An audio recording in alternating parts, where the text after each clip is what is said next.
नमस्कार दोस्तों, अपनी जिंदगी के किसी भी हिस्से को उठाकर देख लो, कोई ना कोई टाटा कंपनी का ब्रांड तो जरूर बीच में आएगा। जब आप गाड़ी से ट्रैवल करते हैं, टाटा मोटर्स, ढेर सारी गाड़ियां हैं उनकी।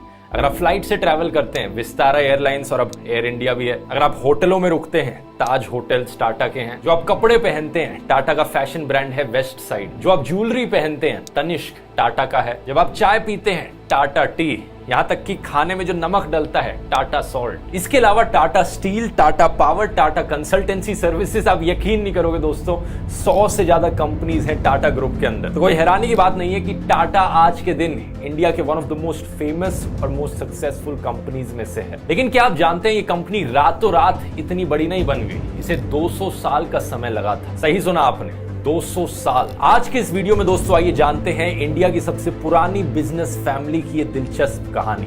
क्या है राज टाटा का। Tata Group has pioneered multiple industries in India and remains a market leader in most of them. It was Tatas who introduced a number of firsts. The first 8-hour day, the first leave with pay. I would prefer to live with the knowledge I have of upholding the values that we have and that we've tried to uphold through these years, rather than say that I've grown at 3 times the rate that we have.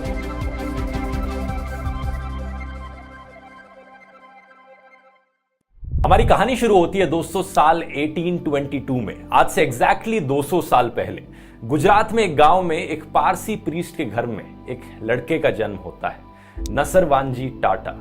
बचपन से ही ये बड़े restless रहे थे, बेचैनी थी इन्हें कुछ बड़ा करने की। कहा जाता है कि अपने गांव में इकलौते ऐसे आदमी थे जो बड़ा स्ट्रांगली फील करते थे कि मुझे अपने गांव से बाहर जाकर कुछ करना है। इनका मानना था कि इनकी डेस्टिनी है। इसी रीजन से सिर्फ 20 साल की उम्र पर ये अपना गांव छोड़कर मुंबई शिफ्ट हो जाते हैं। कोई नया बिजनेस शुरू करने की कोशिश करते हैं। आज के दिन भी बहुत से लड़के ऐसा करते हैं, गांव से शहर शिफ्ट हो जाते हैं नए फ्यूचर की तलाश में। लेकिन फर्क ये था कि इनकी ऑलरेडी एक बीवी थी और बच्चा था। उन जमानों में चाइल्ड मैरिज बड़ी आम बात हुआ करती थी, तो सिर्फ 17-18 साल की उम्र पर इनका बच्चा हो गया था। तो ये पूरी फैमिली को लेकर मुंबई शिफ्ट हुए थे और कॉटन ट्रेड से काफी आकर्षित हुए। देखते ही देखते जल्द ही अपना खुद का कॉटन एक्सपोर्ट का बिजनेस चला रहे थे। बिजनेस से जितना भी पैसा आता, इन्होंने इंश्योर किया कि अपने बेटे की एजुकेशन पर खर्च करेंगे। ये कोई कॉम्प्रोमाइज नहीं करना चाहते थे इस चीज पर। इसीलिए इन्होंने अपने बेटे जमशेद जी को बेस्ट एजुकेशन दी। उस वक्त इसका मतलब था इंग्लिश में एजुकेशन दे। तो अब नसरवान जी का जो कॉटन बिजनेस था वो अच्छा चलने लग रहा था। और कुछ साल बाद जब जमशेद जी 18-19 साल के हुए, उनकी एजुकेशन खत्म हुई, तो उनके पिता ने डिसाइड किया कि अब इन्हें बिजनेस एक्सपेंशन के लिए हांगकांग भेज देते हैं। आज के जमाने में ये चीज बड़ी आम बात लगेगी कि कोई बिजनेसमैन अपने बेटे को दूसरे देश में भेज रहा है बिजनेस एक्सपेंशन के लिए। लेकिन दोस्तों याद रखिए, ये साल 1859 था। एयर ट्रैवल इन्वेंट होने में अभी भी 55 साल बाकी थे। उन दिनों में बड़ा ही लंबा जहाज से सफर तय करना पड़ता था। तो 1859 में जमशेद जी जब सिर्फ 20 साल के थे खुद, उनके पिता ने उन्हें इस मिशन पर भेजा कि हांगकांग में जाकर एक ऑफिस सेटअप किया। इंटरेस्टिंगली जमशेद जी भी अकेले नहीं थे, इनकी ऑलरेडी शादी हो चुकी थी, इनकी एक बीवी थी और एक बच्चा था। तो बिल्कुल भी आसान डिसीजन नहीं था ये, अपने पूरे परिवार को लेकर किसी दूसरी कंट्री शिफ्ट हो जाना, वहां पर बिजनेस करने की कोशिश करना। लेकिन जमशेद जी में भी बहुत उत्साह था और ये भरपूर तरीके से सक्सेसफुल हुए। 65 साल की अपनी जिंदगी में जमशेद जी ने 3 अलग अलग कॉन्टिनेंट्स पर काम किया। इंडिया में ढेर सारी नई कॉटन मिल्स खोली, उनके मालिक बने। इसके साथ ही साथ इंडिया की पहली स्टील फैक्ट्री की कंस्ट्रक्शन शुरू करी और इंडिया का पहला 5 स्टार होटल खोला। ये होटल एक्चुअली में इंडिया का पहला होटल था जिसमें इलेक्ट्रिसिटी थी, जिसमें बिजली आती थी। क्या आप गेस कर सकते हो कौन सा है ये होटल? वीडियो पॉज करके 2 सेकंड सोचो। सही जवाब है मुंबई में द ताजमहल होटल। आज के दिन तक ये इंडिया के one of the most prestigious hotels में से आता है। साल 1904 में जब जमशेद जी टाटा का देहांत हुआ, अपने पीछे वो एक ऐसी लेगेसी छोड़कर गए जिसे आज तक मैच करना बहुत मुश्किल है। और मैं ये सिर्फ बिजनेस के सेंस में नहीं कह रहा हूं। आज के जमाने में एक प्रॉफिटेबल बिजनेस बनाना तो बड़ी आम बात बन चुकी है। ढेरों आपको बिजनेसेस ऐसे मिलेंगे जो पैसे के लिए काम करते हैं। लेकिन जमशेद जी ने एक शानदार लेगेसी बनाई, प्रिंसिपल्स और एथिक्स की भी। कुछ एग्जांपल से समझाता हूं। साल 1874 में जमशेद जी ने अपनी पहली कॉटन मिल की फैक्ट्री खोली नागपुर में। ये इनका पहला एक्सपीरियंस था कॉटन ट्रेड के बिजनेस से हटकर कॉटन प्रोडक्शन के बिजनेस में आने का। तो जब भी आप कोई नया बिजनेस करते हो, नई प्रॉब्लम्स इनकाउंटर करते हो, इन्होंने देखा कि इनकी इस नागपुर की कॉटन मिल में जो मजदूर काम करने लग रहे हैं वो बड़े ही आलसी हैं। छोटे छोटे बहाने देकर वो एब्सेंट हो जाते हैं, दिन में काम करने ही नहीं आएंगे। और कोई भी एक ऐसा दिन नहीं हुआ जहां पर 100% अटेंडेंस देखने को मिली हो सारे मजदूरों की, सारे वर्कर्स की जो इस मिल में काम कर रहे थे। अब आमतौर पर कोई बॉस क्या करता है ऐसी सिचुएशन में? अपने वर्कर्स को धमकाता, कहता कि टाइम पर आ जाओ नहीं तो फायर कर दूंगा तुम्हें, डराता, डांटने का काम करता। लेकिन इन्होंने इसका बिल्कुल उल्टा ही किया। इन्होंने देखा कि कोई तो रीजन होगा कि ये मजदूर इतने आलसी हो रखे हैं, अगर मुझे इन्हें और मोटिवेटेड बनाना है तो कोई लॉन्ग टर्म ह्यूमेन सोल्यूशन सोचना पड़ेगा। इन्होंने उनके लिए एक जनरल प्रोविडेंट फंड बनाया, ये इंश्योर करने के लिए कि रिटायरमेंट के बाद भी इन मजदूरों को पेंशन मिलती रहे। इसके अलावा इन्होंने एक इंश्योरेंस स्कीम स्टार्ट करी। अगर कोई भी एक्सीडेंट होता है किसी मजदूर के साथ तो उसकी मेडिकल कॉस्ट इस एक्सीडेंट की वजह से कवर करी जाएगी कंपनी के द्वारा। इतना ही नहीं, इसके अलावा इन्होंने फैमिली डेज रखे, स्पोर्ट्स डेज रखे, जिससे कि सारे मजदूर अपनी फैमिलीज को लेकर आए, एक दूसरे के साथ करीब हुए और उनमें एक कम्युनिटी की फीलिंग बने। ये सारी चीजें आपको सुनकर लगेगा कि आज तो बड़ी आम बात है ये, लेकिन याद रखिए कि किस जमाने में हो रही थी। बाकी दुनिया में 1800s के टाइम में वर्किंग कंडीशंस बहुत बुरी हुआ करती थी। इसकी बात मैंने डिटेल में करी थी कम्युनिज्म और कैपिटलिज्म वाले वीडियोस में, लिंक डिस्क्रिप्शन में डाल दूंगा ताकि आप बाद में जाकर देख सको। और कमाल की बात यहां पर यह थी कि ये खुद से खर्चा कर रहे थे इन सब चीजों का। अच्छा, फिर साल 1861 में क्या हुआ? अमेरिकन सिविल वॉर की शुरुआत हो गई। इनडायरेक्टली ये जमशेद जी के बिजनेस के लिए एक अच्छी खबर थी। होता क्या था, इंग्लैंड ज्यादातर अपने कॉटन रॉ मटेरियल्स को अमेरिका से इंपोर्ट किया करता था, लेकिन क्योंकि सिविल वॉर चलने लग रही थी, सप्लाई बंद हो चुकी थी। तो जमशेद जी ने इस मौके का पूरा फायदा उठाया और अपनी तरफ से कॉटन के रेट्स को डबल कर दिया, क्योंकि इंग्लैंड को इंडिया से ही कॉटन इंपोर्ट करना पड़ रहा था। इसी दौरान इन्होंने लंदन में जाकर अपना एक ऑफिस भी सेटअप किया और काम करने लग गए। 4 सालों तक इन्होंने भरपूर प्रॉफिट कमाया, लेकिन 4 सालों बाद अमेरिकन सिविल वॉर खत्म हो गई और अमेरिका से आने वाली सप्लाई वापस चालू हो गई। इसकी वजह से टाटा के बिजनेस पर बहुत असर पड़ा और वो लॉसेज में जाने लगे। इन्वेस्टर्स उनके पीछे भागने लगे कि हमें अपना रिटर्न दो, हमने जो पैसे इन्वेस्ट किए हैं। जमशेद जी यहाँ पर डटे रहे। उन्होंने कहा वो मेक श्योर करेंगे कि सारे इन्वेस्टर्स को अपना रिटर्न मिले, बस थोड़ा टाइम मांगा उनसे। इन्वेस्टर्स ने उनकी ऑनेस्टी को देखा और उन्हें काम करते रहने दिया। लेकिन इन्वेस्टर्स ने कहा कि जमशेद जी को 20 पाउंड की मंथली सैलरी पर काम करना पड़ेगा, इवन दो वो कंपनी के मालिक है। बड़ी ही बेइज्जती वाली बात थी ये उनके लिए कि वो कंपनी के मालिक होते होते भी अपनी कंपनी में ही as a fix salary employee काम करने लग रहे, लेकिन फिर भी वो डटे रहे। ये दिखाता है कि जमशेद जी कितने डेडिकेटेड थे अपने बिजनेस को लेकर। और पता है क्या दोस्तों, उनके पिता भी ऐसे ही थे। नसरवान जी का कॉटन वाला बिजनेस जब अच्छा नहीं चल रहा था, इन्वेस्टर्स अपने पैसे वापस मांग रहे थे, तो उन्होंने अपना घर बेच दिया था इन्वेस्टर्स के पैसे वापस करने के लिए। और दोनों केसेस में ये डिसीजन सक्सेसफुल निकला। नसरवान जी और जमशेद जी दोनों ने अपने बिजनेस को बचा लिया और साथ में अपनी रेपुटेशन को भी। इससे हमें सीख मिलती है कि अगर आपके अंदर पैशन, डेडिकेशन और स्किल्स है तो आपके सक्सेसफुल होने के चांसेस कहीं ज्यादा बढ़ जाते हैं। दोस्तों, जमशेद जी के कई सपने थे जो अपने जमाने के लिए रेवोल्यूशनरी थे। एक हाइड्रो इलेक्ट्रिक पावर प्लांट खोलना,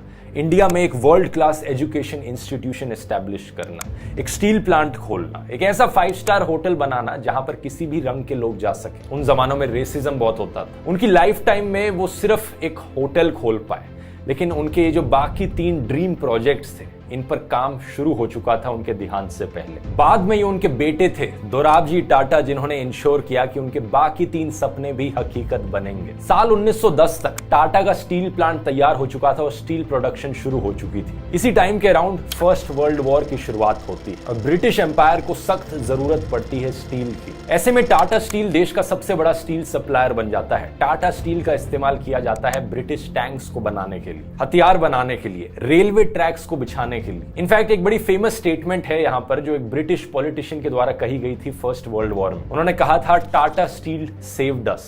टाटा स्टील ने हमें बचा लिया। उनकी स्टील की क्वालिटी इतनी अच्छी थी कि बम भी जब गिरते थे टैंक्स पर, वो इन टैंक्स को पेनिट्रेट नहीं कर पाते थे। और इसके बाद से टाटा स्टील नाम और भी ज्यादा पॉपुलर बन गया। वर्ल्ड वॉर 1 के खत्म होने के बाद ग्रेट ब्रिटेन में एक बड़ी स्ट्रॉन्ग रेपुटेशन बन चुकी थी टाटा स्टील की। और साल 1914 तक टाटा ग्रुप इतना बड़ा बन चुका था कि उसके अंदर 14 अलग अलग कंपनीज थी। लेकिन ये तो सिर्फ शुरुआत थी। दोराबजी टाटा ने कंपनी की एक्टिविटीज को संभाला साल 1938 तक, जिसके बाद उनके एक दूर के कजन जहांगीर रतन टाटा ने कंपनी को टेक ओवर कर ली। शॉर्ट में हम इन्हें JRD टाटा नाम से भी जानते हैं। एक और उत्साह से भरे नौजवान जिनके बहुत बड़े बड़े सपने थे। JRD टाटा एक्चुअली में ग्रो अप किए थे फ्रांस में और वहां पर ये एक पायलट भी थे। इनको बहुत पैशन था फ्लाइंग का। इसी रीजन से इन्होंने इंडिया की पहली एयरलाइन टाटा एयरलाइंस की स्थापना करी, जिसे बाद में जाकर रीनेम कर दिया गया as Air India. Air India की कहानी अपने आप में बहुत लंबी है और दिलचस्प है। इसे मैंने डिटेल में समझाया है एयर इंडिया वाले वीडियो में, इसका भी लिंक नीचे डिस्क्रिप्शन में डाल दूंगा। अभी तक जो भी कहानी मैंने आपको बताई दोस्तों, ये इंडिपेंडेंस से पहले की है। साल 1947 में इंडिया को आजादी मिलती है। उन दिनों सोशलिज्म का जमाना था। हमारे फ्रीडम फाइटर्स जैसे कि गांधी जी, भगत सिंह, स्वामी विवेकानंद सब सोशलिस्ट प्रिंसिपल्स में विश्वास रखते थे। तो जाहिर सी बात थी, जब देश को आजादी मिली, जवाहरलाल नेहरू की इकोनॉमिक पॉलिसीज भी काफी सोशलिस्ट थी। उन्होंने फैसला लिया कि देश में जितने भी बड़े बड़े बिजनेसेस और इंस्टीट्यूशंस हैं उन्हें नेशनलाइज किया जाएगा, सरकार उन्हें हैंडल करेगी। ये एक ऐसा डिसीजन था जो उस जमाने के लिए पॉजिटिव सेंस में ही देखा जाता है। इसकी सोशलिज्म वाले वीडियो में मैंने बात करी थी, लेकिन टाटास के लिए ये एक बुरी खबर थी। सरकार ने टाटा एयरलाइंस को भी नेशनलाइज कर लिया। JRD टाटा का दिल टूट गया इस फैसले से, लेकिन शुरुआत से ही टाटास का मानना था कि बिजनेस सिर्फ प्रॉफिट के लिए नहीं होता, बल्कि नेशन बिल्डिंग के लिए भी होता है। नेहरू सरकार ने नेशनलाइजेशन के बाद JRD टाटा को ऑफर भी किया कि वो आकर एयर इंडिया को लीड कर ले, और JRD टाटा ने खुशी खुशी इस ऑफर को एक्सेप्ट कर ली। यही रीजन है कि 1970-80s में एयर इंडिया को दुनिया की one of the most prestigious airlines माना जाता था। इसके अलावा JRD ने और सेक्टर्स में बिजनेस को एक्सपैंड करना शुरू किया। 1945 में टाटा मोटर्स का सबसे पहला प्रोडक्ट बनाया गया, पटरियों पर चलने वाले लोकोमोटिव इंजन्स। 1968 में इन्होंने टाटा कंसल्टेंसी सर्विसेज यानी TCS की स्थापना करी, जो electronic data processing services provide करती है। आज के दिन TCS देश का सेकंड लार्जेस्ट एम्प्लॉयर है इंडियन रेलवेज के बाद। इसके अलावा cancer research and treatment centre, salt का business, electronics manufacturing. JRD Tata 52 years के लिए चेयरमैन रहे थे टाटा के, और इस टाइम के बीच टाटा ग्रुप के अंडर अब 95 कंपनीज हो चुकी थी। साल 1969 में सरकार ने monopolies and restrictive trade practices act पास किया, और इसका सबसे ज्यादा असर टाटा ग्रुप पर ही पड़ा। सरकार का बेसिकली पर्पस था कि कोई भी कंपनी इतनी बड़ी ना बने कि हर चीज में उसकी मोनोपोली हो जाए। ऐसे रूल्स पास होने के बावजूद भी JRD टाटा के अंदर टाटा ग्रुप और बड़ा बनता गया।